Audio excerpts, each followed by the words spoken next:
Jangan pernah mengikuti senandung malam. Larangan ini bukan tanpa alasan. Mereka percaya bahwa suara itu bukan berasal dari manusia, melainkan dari arwah penasaran yang mencari korban untuk menemani mereka dalam kegelapan. Laras, seorang remaja yang baru pindah ke desa bersama keluarganya, tidak mempercayai cerita itu. Ia menganggapnya sebagai tahayul yang dibuat untuk menakut-nakuti. Suatu malam, saat bulan purnama memancar terang, Laras mendengar suara senandung itu dari arah hutan di belakang rumahnya. Suaranya lirih tetapi sangat memikat, seperti panggilan yang tak bisa diabaikan. Penasaran, Laras keluar dari rumahnya tanpa memberitahu siapapun. Dengan langkah hati-hati, ia berjalan menuju suara itu. Hutan yang biasanya terasa menenangkan kini berubah menjadi tempat yang penuh bayangan gelap. Namun, senandung itu semakin jelas, semakin indah, dan terasa semakin dekat. Setelah berjalan cukup jauh, Laras tiba di sebuah pohon besar dengan akar-akar yang menjalar seperti cakar. Di bawah pohon itu berdiri seorang wanita berpakaian putih lusuh, membelakangi Laras. Rambut panjangnya menjuntai hingga menyentuh tanah. "Siapa di sana?" tanya Laras dengan suara gemetar, tetapi rasa penasaran mengalahkan ketakutannya. Wanita itu berhenti bersenandung dan perlahan menoleh ke arah Laras. Wajahnya pucat dengan mata hitam yang kosong. Senyumnya terlihat lebar, terlalu lebar hingga tampak seperti bukan lagi manusia. "Kamu mendengar senandungku?" tanya wanita itu dengan suara yang dingin tetapi lembut. Laras tidak mampu menjawab. Tubuhnya terasa kaku, dan pikirannya mulai diselimuti oleh ketakutan yang luar biasa. Tiba-tiba, akar pohon di bawahnya bergerak, melilit kakinya hingga ia tidak bisa bergerak.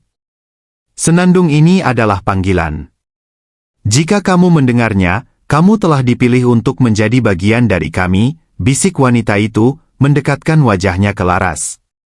Laras mencoba berteriak, tetapi suaranya tertahan. Dunia di sekitarnya berubah menjadi gelap, dan senandung itu kembali terdengar, kali ini memenuhi seluruh pikirannya. Ia merasa seperti ditarik ke dalam kegelapan yang dalam, tempat jeritan dan tangisan samar terdengar di kejauhan. Keluarga Laras mencarinya ke seluruh desa. Pencarian itu membawa mereka ke hutan, di mana mereka menemukan Laras di bawah pohon besar.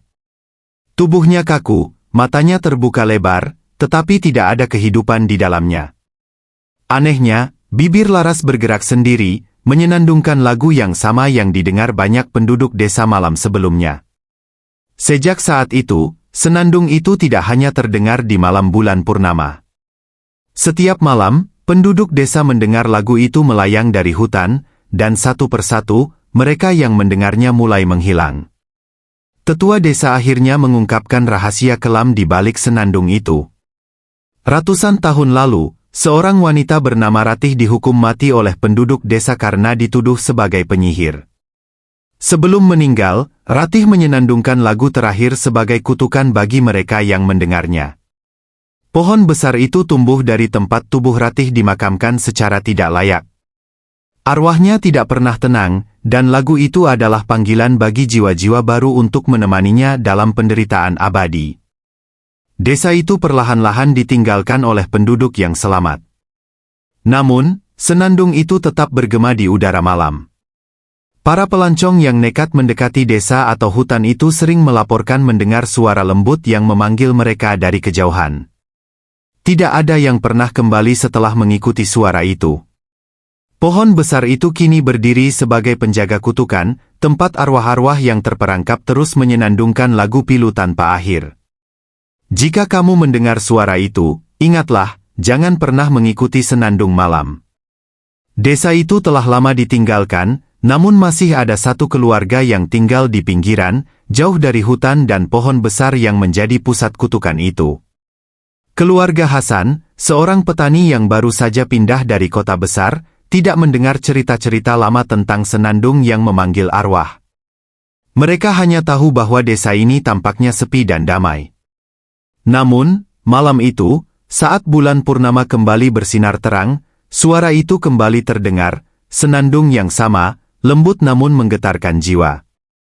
Anak perempuan Hasan, Dina, yang baru berusia 16 tahun, terbangun tengah malam. Suara itu seperti memanggilnya, mengisi ruangan dengan nuansa yang tak dapat dijelaskan. Dina, yang penasaran dan tidak tahu akan bahaya yang tersembunyi di balik senandung itu, bangkit dari tempat tidurnya dan memutuskan untuk mengikuti suara tersebut. Ia membuka pintu dan melangkah keluar. Hutan tampak gelap dan menakutkan, tetapi senandung itu seolah mengarahkannya. Dengan langkah pasti, Dina menyusuri jalan setapak menuju pusat hutan, tanpa menyadari bahwa ia sedang berjalan menuju nasib yang telah ditentukan. Keluarga Hasan terbangun keesokan harinya dan mendapati Dina hilang tanpa jejak. Mereka mencari kemana-mana, namun tidak menemukannya. Setiap malam, suara senandung itu terdengar lebih keras dan semakin jelas. Di desa, orang-orang mulai merasakan ketegangan yang sama seperti dulu, saat Laras hilang.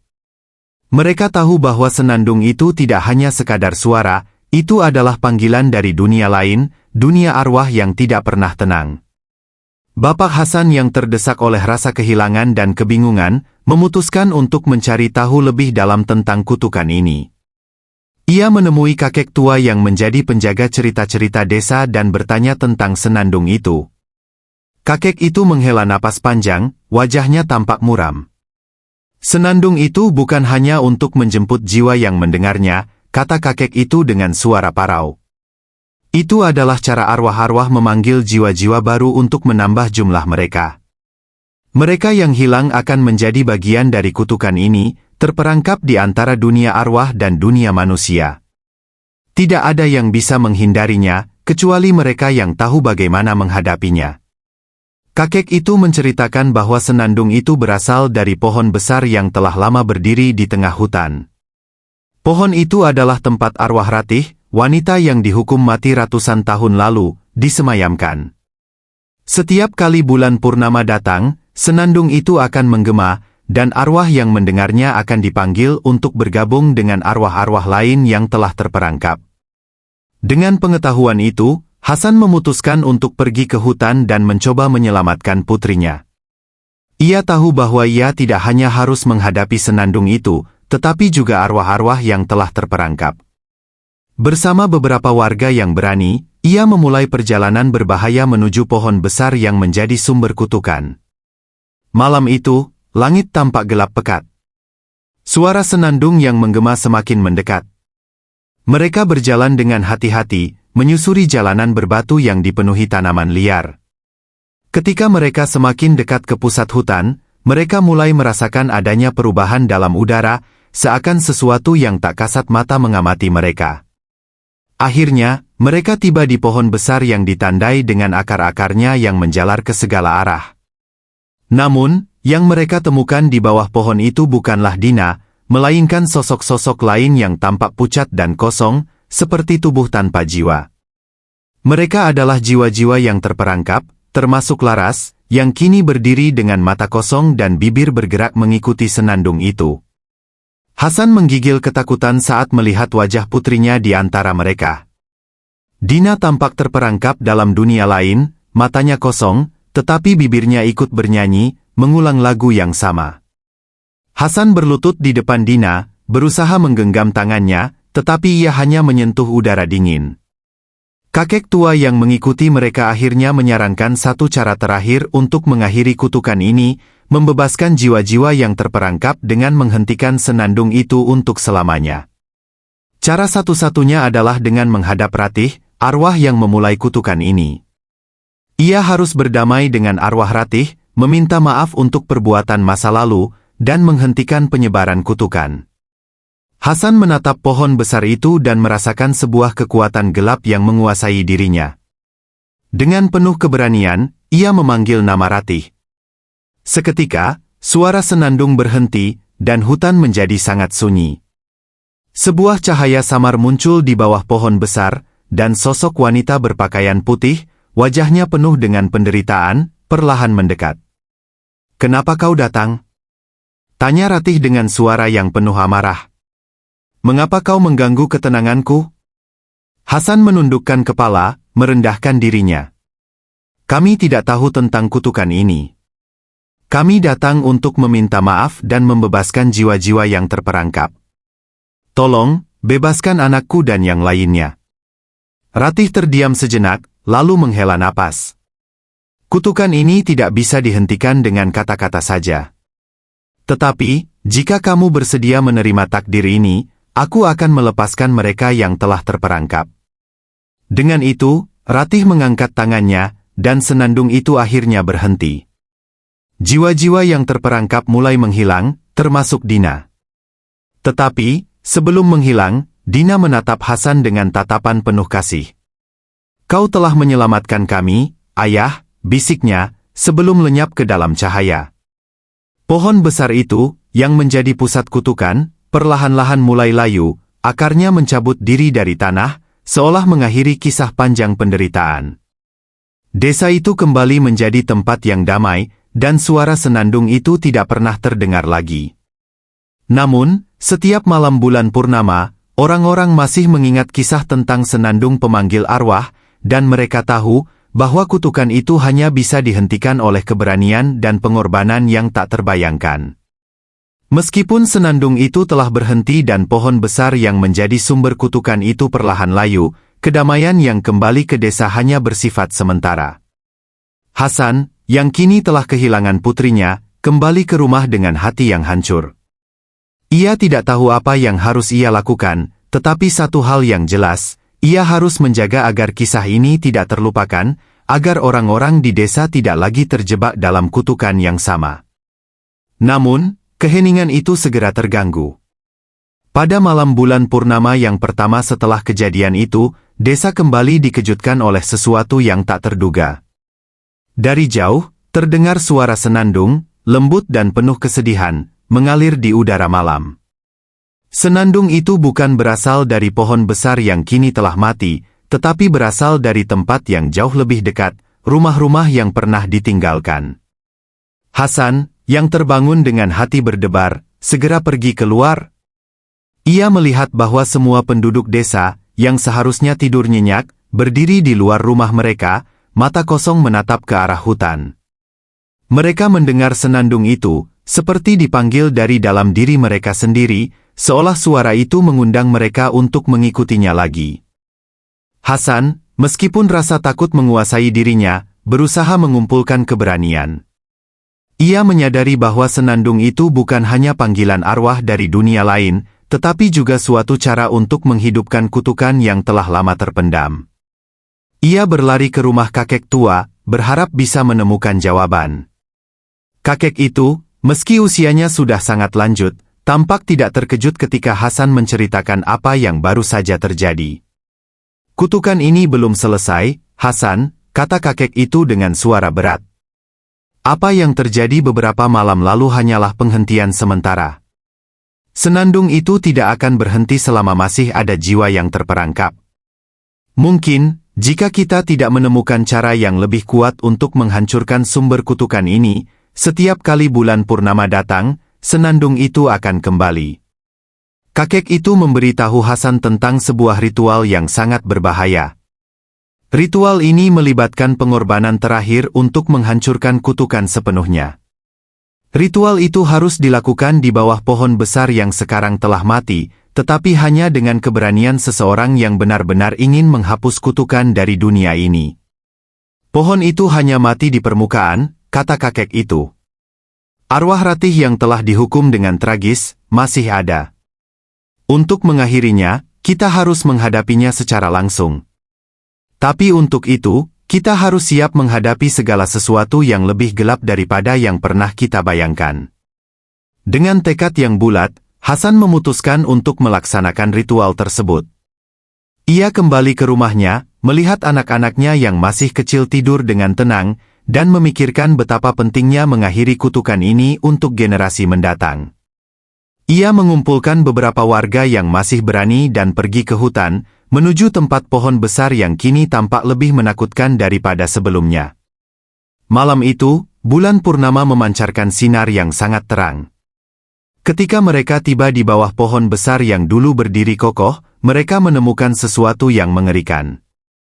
Di sekitar pohon, tampak jejak-jejak kaki yang tidak terlihat jelas, tetapi ada bayangan-bayangan yang bergerak di antara mereka. Seperti ada sesuatu yang sedang mengawasi mereka. Hasan melangkah maju, memimpin warga yang tersisa untuk mengatur lingkaran di sekitar pohon. Mereka menyalakan lilin-lilin dan menyiapkan berbagai bahan yang diperlukan untuk ritual. Semua orang terdiam, menunggu petunjuk dari kakek tua yang kini berada di pusat lingkaran.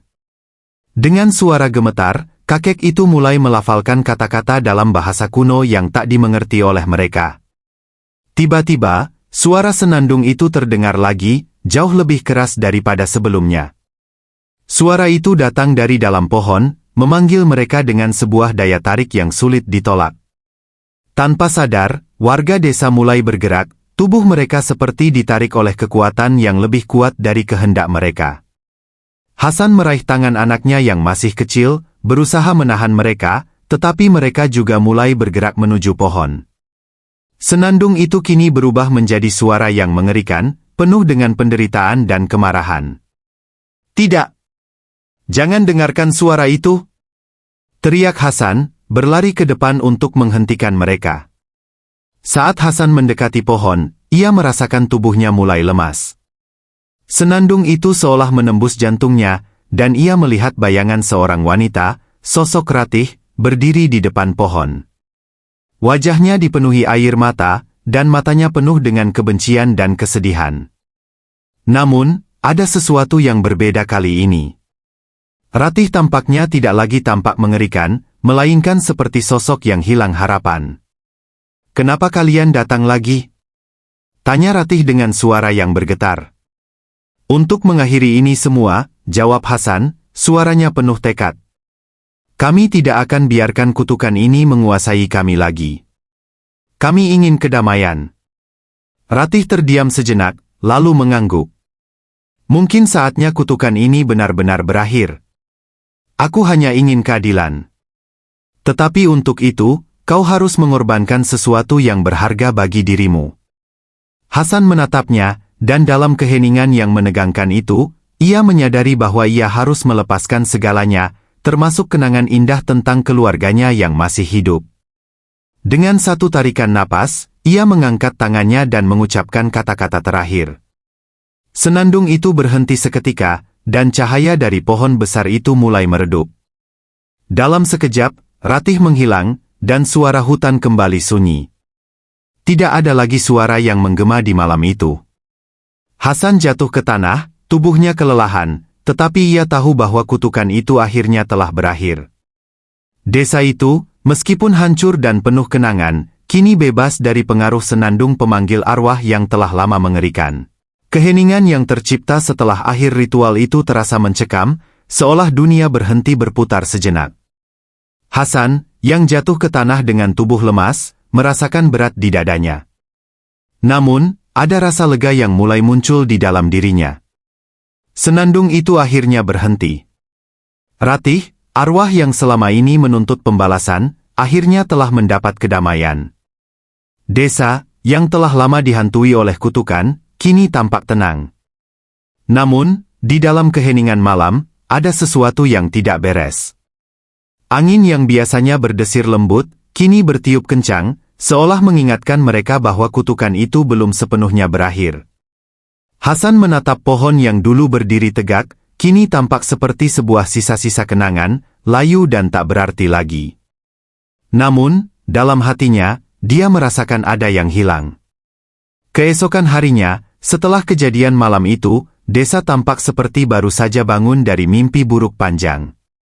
Warga kembali ke kehidupan mereka yang biasa, meskipun dengan rasa ketakutan yang masih tersisa. Hasan, yang kelelahan fisik dan mental, kembali ke rumahnya bersama keluarga. Namun, ada sesuatu yang mengganggu pikirannya, ia merasa bahwa sesuatu yang lebih besar masih menanti mereka. Suatu malam, saat ia sedang duduk di luar rumah, menatap langit malam yang cerah, ia mendengar sesuatu yang sangat familiar. Senandung itu. Tapi kali ini, suaranya datang dari arah rumahnya sendiri, lebih dekat, lebih jelas, dan lebih mendalam. Hasan berdiri dan berlari ke dalam rumah, mencari keluarganya.